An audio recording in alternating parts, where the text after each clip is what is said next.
এৰিয়াটো বানপানী এৰিয়া বহুত বছৰৰ পৰা মানে বেয়া হৈ আছিলে। আজি আমি উদ্বোধনী কৰিছে EM ছাৰে, কিন্তু হোৱাৰ কাৰণে আমি খুব ভাল পাইছোঁ, আনন্দ পাইছোঁ।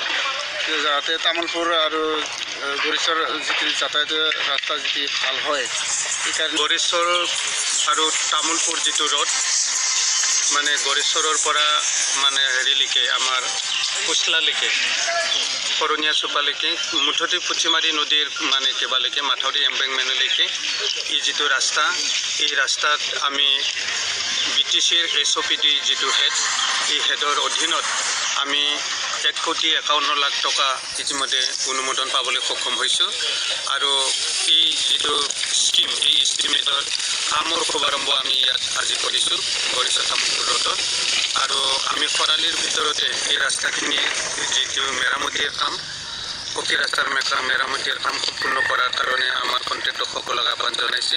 মোৰ লগত আজি ইয়াত বিভাগীয় যিজন assistant executive engineer SDO Majumdar ডাঙৰীয়া আছে, SO জানিবৰ লগত আহি উপস্থিত হৈছে বিভাগীয়ভাৱে।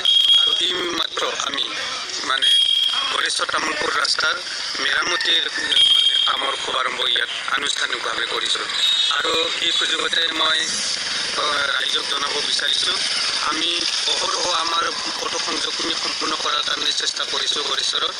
গৰিছৰ খেৰাবাৰী আটাইতকৈ দুৰ্গম ৰাস্তা, গতিকে ইয়াত বিধায়কে 50 লাখ দিয়া বুলি আমি গম পাইছোঁ। আমি কিন্তু 1 কোটি টকা ফাইনেন্সত ধৰি থোৱা আছিল।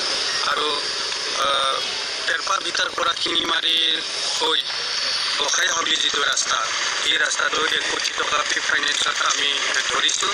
আৰু খুব ভাগ্যৰ কথা, খুব মানে ভাল খবৰ, অহাকালি BTC প্ৰধান BTCC ভাগ্ৰামা মহিলাৰী আহি 10টা বজাতে পেৰপা ভিতাত উপস্থিত হ'ব। আৰু 2টা ৰাস্তা গৰিছৰ